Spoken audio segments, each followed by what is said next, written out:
Movie के start में हमें वो टाइम दिखाया जाता है जब मिस्र को एक नया गॉड दिया जा रहा था। उस गॉड का नाम था हॉरिस और वो हवा का देवता था। सभी गॉड्स और लोग वहाँ आए हुए थे। अभी तो आज बस हॉरिस को पहनाया ही जाने वाला था कि वहाँ डेजर्ट का गॉड आ जाता है।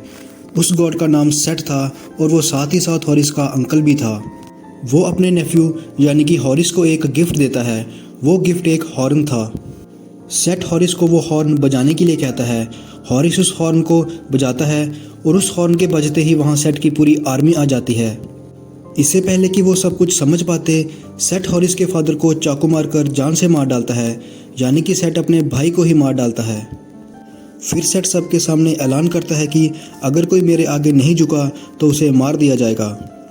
उसकी ये बात सुनकर सब उसके आगे झुक जाते हैं, इवन की गॉड्स भी। ये सब देखकर हॉरिस को बहुत गुस्सा आता है। वो अपने अंकल सेट से लड़ता है। लड़ते लड़ते वो दोनों अपने असली रूप यानी कि गॉड के रूप में आ जाते हैं। लड़ाई में हॉरिस हारता हुआ नजर आ रहा था। सेट हॉरिस की दोनों आंखें निकाल देता है, लेकिन वो उसे जान से नहीं मारता। वो उसे ऐसे ही छोड़ देता है ताकि वो अपने आगे की ज़िंदगी अंधेरे में गुजारे। इसके बाद सेट पूरे मिस्र पर कब्जा कर लेता है। वो इंसानों के साथ जानवरों जैसा सलूक करता था क्योंकि वो एक बहुत ही बुरा गॉड था।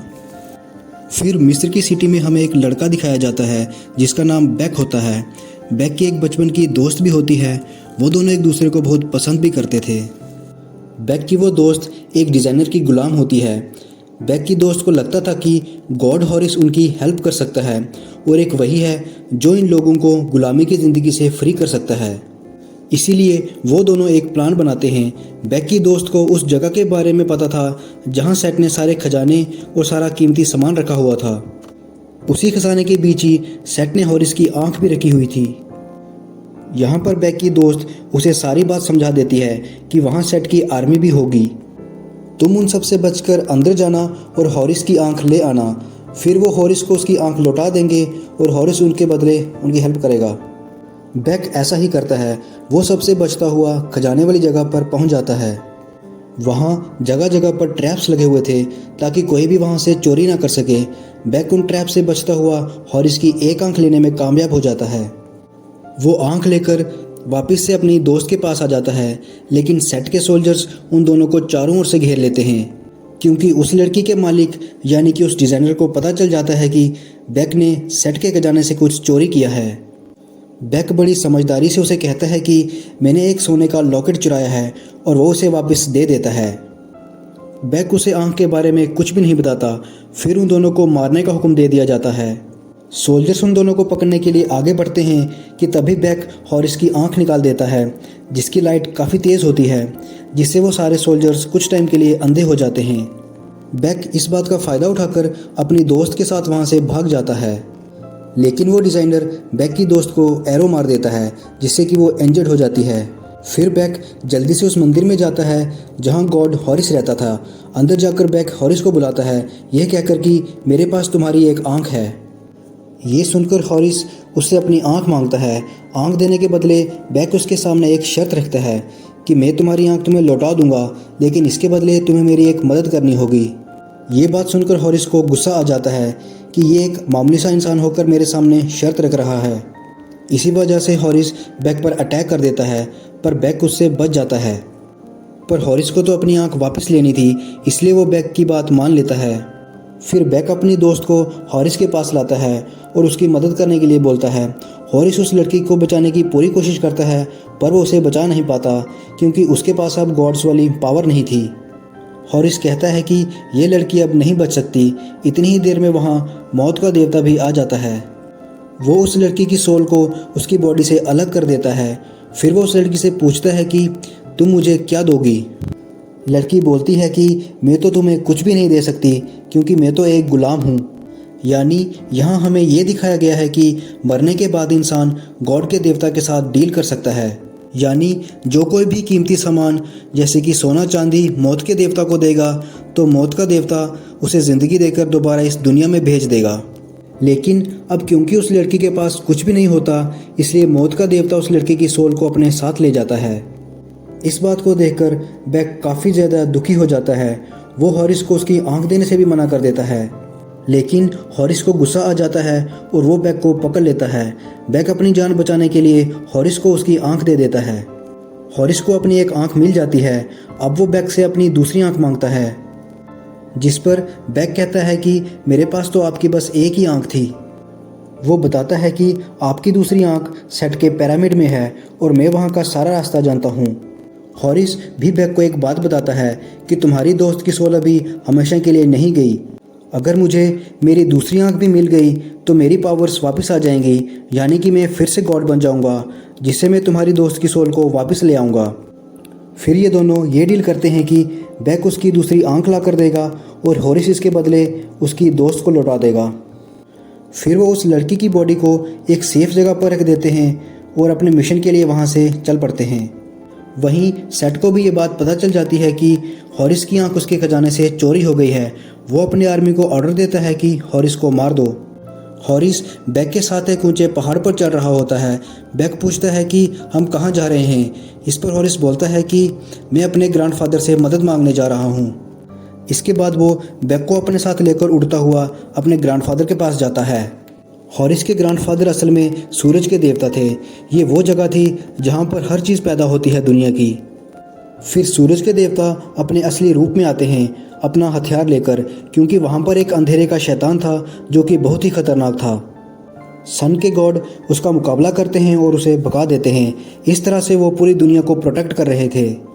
हॉरिस अपने ग्रैंडफादर को सारी बात बता देता है। सूरज के गॉड उसे कहते हैं कि अगर मैं अपने बेटों के झगड़ों और डिफरेंसेस को ख़त्म करने में लग गया तो मेरा ध्यान दुनिया पर से हट जाएगा और दुनिया को मैं प्रोटेक्ट नहीं कर पाऊंगा। वो कहते हैं कि जो कुछ भी डिसाइडेड है वो तो होकर रहेगा। फिर हॉरिस वहाँ पर पानी की डिमांड करता है और ये कोई नॉर्मल पानी नहीं था, बल्कि इसमें मैजिकल पावर्स थी। सन के गॉड उसे पानी दे देते हैं। फिर हॉरिस बैक के साथ वापस दुनिया में आ जाता है।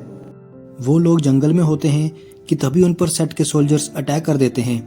हॉरिस उनसे काफ़ी लड़ता है, लेकिन लास्ट में एक सोल्जर हॉरिस को पहाड़ से नीचे फेंक देता है।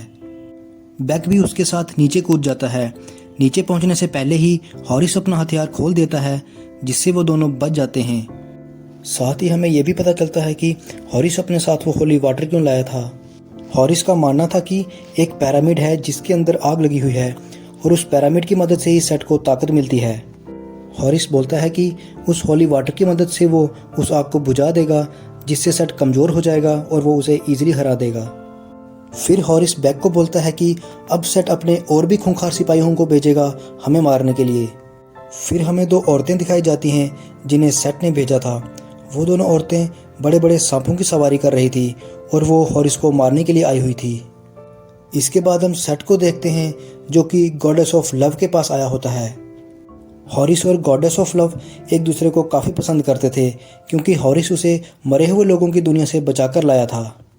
सेट गॉडेस ऑफ लव को बोलता है कि तुम मुझे अपने साथ मरे हुए लोगों की दुनिया में ले जाओगी, क्योंकि मैं उस दुनिया पर भी राज करना चाहता हूँ।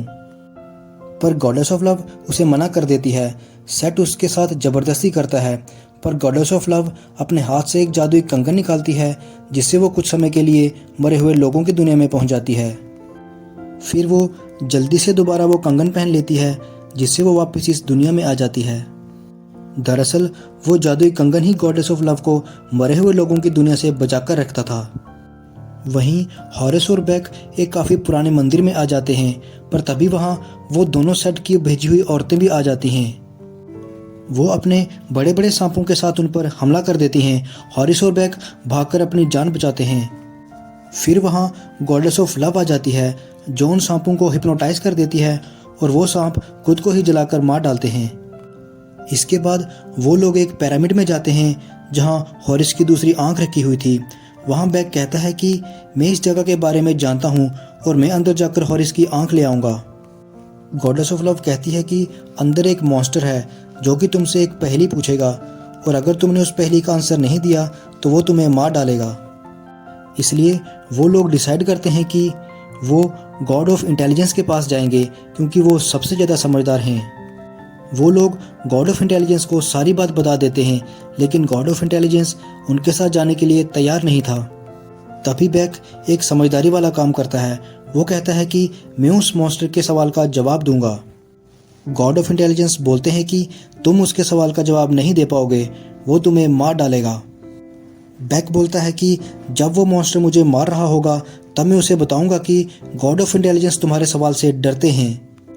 गॉड ऑफ इंटेलिजेंस को इससे इंसल्ट फील होती है और वो उनके साथ चलने के लिए तैयार हो जाते हैं। फिर वो लोग उस पिरामिड के पास पहुंच जाते हैं, पर उन्हें वहां से अंदर जाने का रास्ता नहीं मिल रहा था। तब बैक बड़ी बहादुरी दिखाकर उस पिरामिड के अंदर चला जाता है और उसका गेट खोल देता है, जिससे बाकी सब भी उसके अंदर चले जाते हैं। अंदर उनके सामने वही मॉन्स्टर आ जाता है जो कि पहले पूछता था। वो पूछता है कि ना तो मैं था और ना ही मैं रहूँगा और ना ही मुझे कोई देख पाएगा, पर हर जिंदा चीज़ मुझ पर बिलीव करती है। तो बताओ क्या हूँ मैं, क्या है मेरा नाम? तभी गॉड ऑफ इंटेलिजेंस काफ़ी सोचने के बाद जवाब देते हैं, आने वाला कल। राइट आंसर सुनने के बाद वो मॉन्स्टर उन्हें आगे जाने देता है। आगे जाकर हॉरिस उस पानी को आग में गिराने ही वाला होता है कि तभी वो एक ट्रैप में फंस जाता है और तभी वहाँ सेट आ जाता है। तब हम ये जान पाते हैं कि ये सब सेट का ही प्लान था।